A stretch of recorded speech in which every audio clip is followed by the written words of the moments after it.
మహాగణాధిపతయే నమః. ఓం గురుభ్యో నమః. ఓం శ్రీమాత్రే నమః. పరమేశ్వర స్వరూపమైనటువంటి జ్యోతిష, వాస్తు మరియు ఇతర అనేకమైనటువంటి శాస్త్రములను మనకు అందించినటువంటి మహర్షులకి నమస్కారం. హయగ్రీవ హయగ్రీవ హయగ్రీవేతి యో వదేత్తస్య నిస్సరతే వాణి జహ్నుకన్యా ప్రవాహవత్. అరుణాం కరుణాతరంగితాక్షీం ధృతపాశాంకుశపుష్పబాణచాపాం అనిమాదిభిరావృతాం మయూకైః అహమిత్యేవ విభావయే భవానీం. శ్రీమాత్రే నమః. మనం ఈరోజు చెప్పుకోబోయేటువంటి టాపిక్ ఏమిటి అంటే, మే 2వ తేదీ నుంచి గురువు మారనున్నాడు. మరి మేలో మారితే ఇప్పటి నుంచి ఎందుకు చెప్తున్నారండి అంటే, ఎప్పుడు కూడా లాంగ్ టర్మ్ ప్లానెట్స్ అంటారు. అంటే లాంగ్ టర్మ్లో ఎక్కువ కాలం ఒక రాశిలో ఉంటాయి. అవి ఇంకో 2 నెలల్లో మారబోతుంది. ఈ 2 నెలల తర్వాత మారబోతుంది కాబట్టి ప్రతి గ్రహము కూడా, అంటే అందులో చిన్న గ్రహాలు అంటే షార్ట్ టర్మ్గా తిరిగేటువంటివి ఉంటాయి, ఎక్కువ కాలం ఒక్కొక్క రాశిలో ఉంటాయి. అందులో గురువు ఒకడు. అంటే గురుగ్రహం మనకి సంవత్సర కాలం, సంవత్సరం మీద ఇంకొన్ని రోజులు ఎక్కువే ఉంటాడు ఒక్కొక్క రాశిలోని. అదేవిధంగా శని 2.5 రోజులు, రాహువు కేతువు 1.5 సంవత్సరాలు ఉంటారు. వీటి ఇంపాక్ట్ కూడా మీ లైఫ్లో పెద్ద పెద్ద ఇన్సిడెంట్స్కి ఉంటుంది, పెద్ద పెద్ద నిర్ణయాలు తీసుకోవడానికి. అంటే ఎటువంటివి? వివాహం కావచ్చు, గృహ సంబంధించినటువంటి గృహము వాహనం తీసుకునేటువంటి విషయాలు కావచ్చు, విద్యా సంబంధించిన విషయాలకు కావచ్చు, అదేవిధంగా సంతాన సంబంధించిన విషయాలు కావచ్చు, ఇన్వెస్ట్మెంట్స్ రిలేటెడ్ సంబంధించిన విషయాలు కావచ్చు, ఆరోగ్య సంబంధించిన విషయాలు కావచ్చు. వీటన్నిటి మీద కూడా ఈ యొక్క ముఖ్యంగా ఈ గురుగ్రహం యొక్క ఇంపాక్ట్ అనేటువంటిది ఎక్కువగా ఉంటుంది, గుర్తుపెట్టుకోండి. అయితే ఇప్పుడు మనం ప్రతి లగ్నానికి చెప్పుకోబోతున్నాం.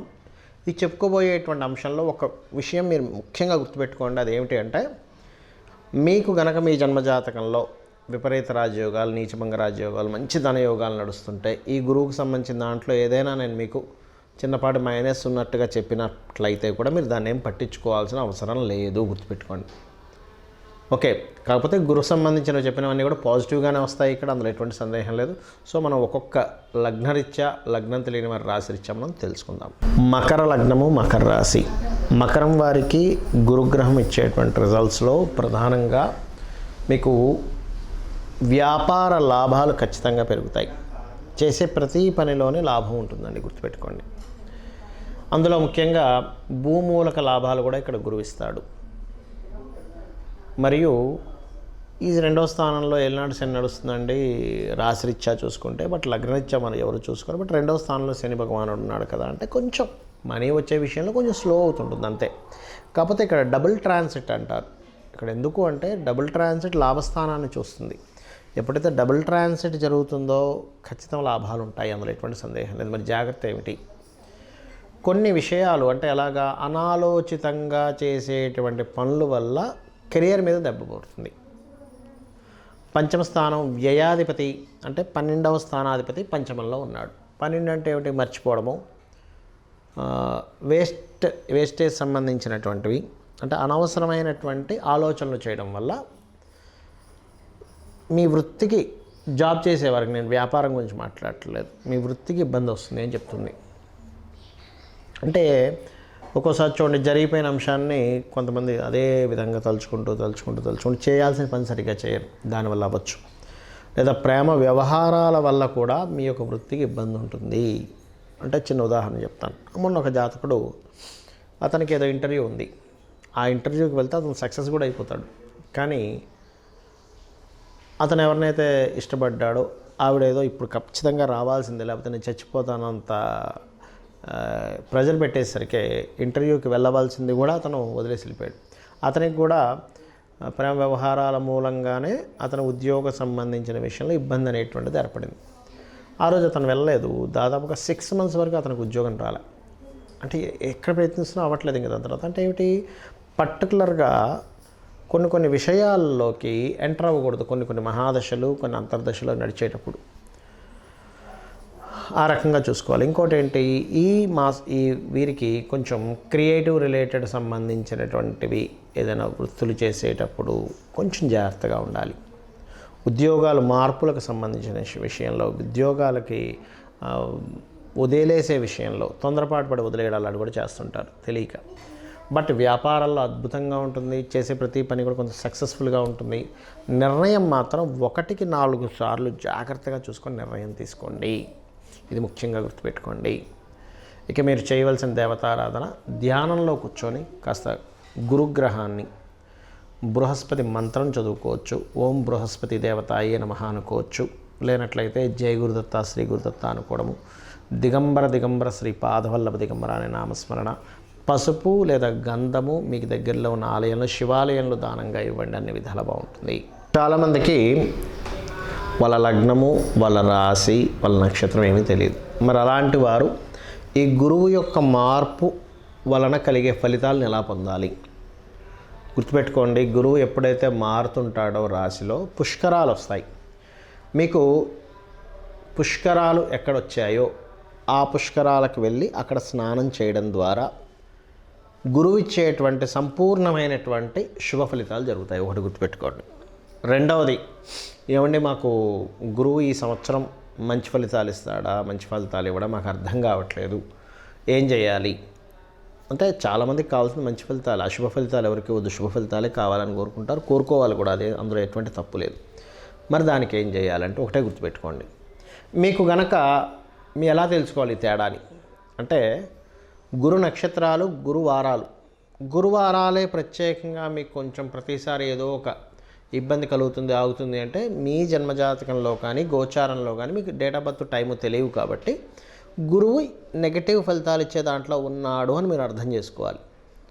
గురు నక్షత్రాలు అని చెప్పాను, ఏమిటవి? పునర్వసు, విశాఖ మరియు పూర్వభాద్ర. ఈ నక్షత్రాల్లో కూడా మీకు ఏదైనా ఒక పని అవ్వాల్సింది ఆగిపోయింది. అంత దూరం ప్రయాణం చేసి వెళ్ళామండి, అవ్వలేదండి, తీరా దగ్గరికి వెళ్ళాక ఆయన మళ్ళీ రేపు రమ్మన్నాడు, లేనట్లయితే ఇక రకరకాలు చెప్తూ ఉంటాం, వేస్ట్ అయిపోయింది, ఇవాళ ఏదో బిజినెస్ సాగుతుంది కూడా సాగలేదు. ఇవన్నీ గురు నక్షత్రాల్లో గురువారాల్లో జరుగుతున్నాయి అంటే మే మాసం నుంచి మారిన గురువు మీకు అనుగ్రహాన్ని అందించలేకపోతున్నాడు. అప్పుడు మరి ఏం చేయాలి అంటే, సింపుల్గా ఒకటే గుర్తుపెట్టుకోండి. దక్షిణామూర్తి స్తోత్రం కానీ, లేనట్లయితే తారాదేవి యొక్క అష్టోత్తరం చదువుకోవడం కానీ,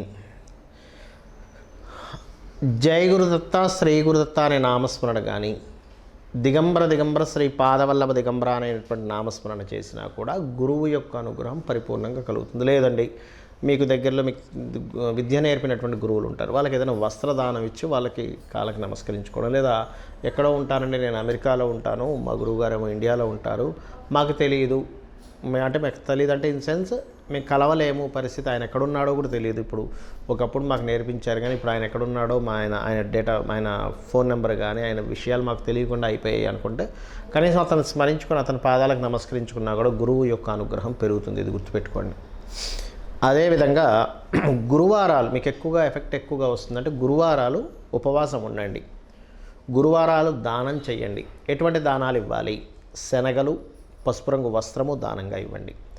అదేవిధంగా గురువారాల పూట గోవులకి అరటికాయలు తినిపించండి. పసుపు, గంధము లాంటి పదార్థాలని మీరు దానంగా ఇవ్వండి ఆలయాల్లో. అదేవిధంగా పసుపు వర్ణము కలిగినటువంటి పుష్పాలతో దక్షిణామూర్తిని సేవించండి. ఇవన్నీ కూడా ఏం చేస్తాయంటే, గురుగ్రహ సంబంధించినటువంటి ఏవైతే మీకు నెగటివ్గా ఎఫెక్ట్స్ వస్తున్నాయో అవన్నీ తగ్గిస్తుంది. అలా అని చాలామంది తెలియక ఏం చేస్తారంటే, ఏమంటే నాకు గురువు బాలేడు అందుకే నేను కనకపుష్యరాగం పెట్టేసుకున్నాను అంటాడు. అలా పొరపాటును కూడా చెయ్యకూడదు. ఎందుకంటే చెప్తాను చూడండి. మీ దగ్గర కొన్ని కూరగాయలు ఉన్నాయనుకుందాం, వంకాయలు ఉన్నాయనుకుందాం, అంటే చిన్న ఎగ్జాంపుల్ కోసం. అందులో పుచ్చిపోయినవి, పాడైపోయినవి ఉంటాయి, బాగున్నవి ఉంటాయి. ఇప్పుడు మీరు పుచ్చిపోయినవి వండుకొని తింటారా, బాగున్నవి తింటారా? బాగున్నవే తింటాం. ఎందుకంటే పుచ్చిపోయినవి ఎందుకు తినము అంటే, అమ్మ పుచ్చిపోయినవి ఎలా తింటామంటే కడుపులోకి వెళ్తుంది, ఇబ్బంది కదా అని కదా. మరి గురువు మీకు పాడు చేస్తున్నప్పుడు గురువారాలు ఉపవాసం ఉండాలి, అంటే వదిలేయాలి కొన్నిటిని. గురువుకు సంబంధించినటువంటి దానాలు ఇవ్వాలి. అంతేగాని గురువు గ్రహానికి సంబంధించినటువంటి రత్నధారణ చేయకూడదు. రత్నం అనేటువంటిది ఏంటంటే ఆ ఎనర్జీని ఇచ్చేటువంటిది. ఇప్పుడు మీకు ఆల్రెడీ నెగటివ్ ఫోర్స్ రూపంలో గురుగ్రహానికి సంబంధించింది వస్తుంది. అలాంటప్పుడు మీరు తీసుకొచ్చేసి మళ్ళీ రత్నం పెట్టుకుంటే ఎలాగా? అది ఇంకొంచెం పెరుగుతుంది దాని ప్రభావం అనేది. సాధారణంగా చాలామందికి ఏంటంటే, రత్నము ఏది ధరించాలో చాలామందికి తెలియదు. మాకు ఈ పలానా మహాదశ నడుస్తుంది, శనిదశ నడుస్తుంది, నీలం పెట్టేసుకున్నాను, గురుదశ నడుస్తుంది, కనకపుష్యరాగం పెట్టేసుకున్నానండి, చంద్రదశ నడుస్తుంది, ముత్యం పెట్టేసుకున్నానండి అంటారు. అది పూర్తిగా తప్పు, గుర్తుపెట్టుకోండి. చలికాలం నడుస్తుందండి అందుకని ఐస్ క్రీమ్ తింటున్నాను అంటారు ఎవరైనా. ఎందుకంటారు? చలికాలం అండి చల్లగా ఉంది కాబట్టి నేను ఐస్ క్రీమ్ తినేస్తున్నాను అనరు కదా.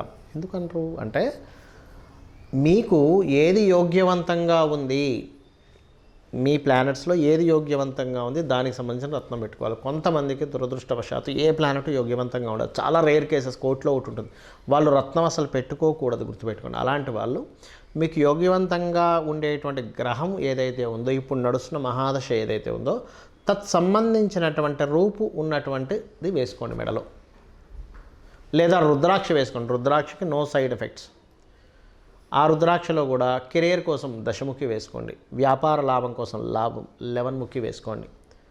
లేదా పంచముఖి చాలా తక్కువ రేట్లో 50-100 రూపాయలకి వచ్చేస్తుంది పంచముఖి అయితే, అది కూడా వేసుకోవచ్చు. ఈ దశముఖి 11 ముఖీస్ కాస్త ఎక్కువగా ఉంటాయి. వీటన్నిటికంటే కూడా నేను మీకు చెప్పేది ఒకటే, ఇవన్నీ నాకేమీ తెలియవు. ఈ గోచారము, వాస్తు, గ్రహాలు, నక్షత్రాలు, గురువు మారాడా, శని మారాడు, ఇవేమీ నాకు తెలియవు స్వామి. నువ్వే నాకు దిక్కు. నేను నిన్నే అన్నిట్లో చూసుకుంటూ నా పని నేను చేసుకుంటూ వెళ్ళిపోతాను అనుకునేటువంటి వారికి వీటితోని సంబంధం లేదు. ఆ లలితాంబిక అమ్మవారి పాదాలు పట్టుకొని మీ ప్రయాణం సాగించండి, అన్ని విధాలు బాగుంటుంది. శ్రీమాత్రే నమః.